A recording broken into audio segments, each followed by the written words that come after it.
Hello everyone, how are you guys? I am Mariam, and today is gonna be my project for the operating system. For our topic, it's about the containerization versus virtual machines. Okay, today I will be just explaining this topic that be giving you introduction about the virtualization. It's a foundational technology in cloud computing. It allows organization to run multiple applications, the same physical stuff. And so our topic is talk about virtual machines and containers. So they both have advantages and disadvantages, and they both have the same running applications, but yani in different environments. So it's a problem. Let me give you the problem about it, that we have some applications that doesn't work on the same operating system. So it needs to be working on the same one. So what did we do? Instead, we created something called virtual machines.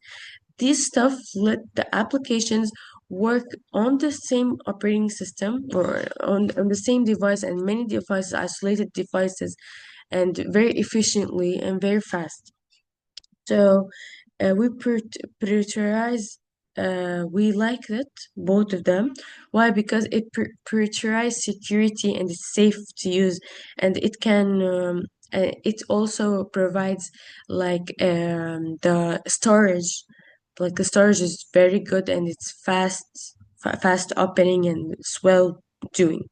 So the virtual machine provide hardware level virtualization and rely on something called hypervisor.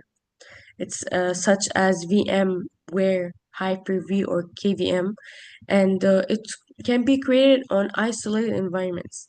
And it has its own operating system, virtual hardware, and it has a kernel. There's something called kernel that is very important in the virtual machines, and that it is very important for it and support the operating system and is the main unit, as we know.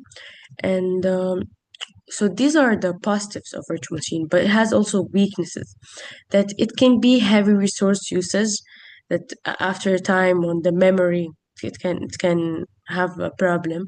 And also there is something that's very popular, from 10 to 20% performance overhead, and it's sometimes slow boot times. It happens. So this is we want to talk about something else that is more efficient, that is containers.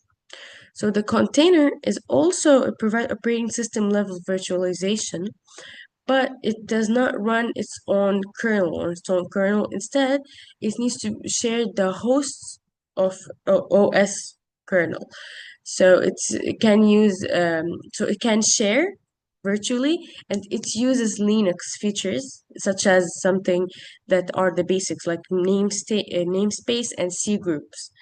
So these are the features that are very important for it to work.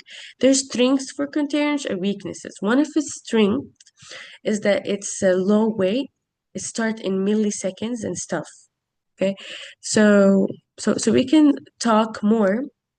Let me tell you in conclusion, like who's better, containers.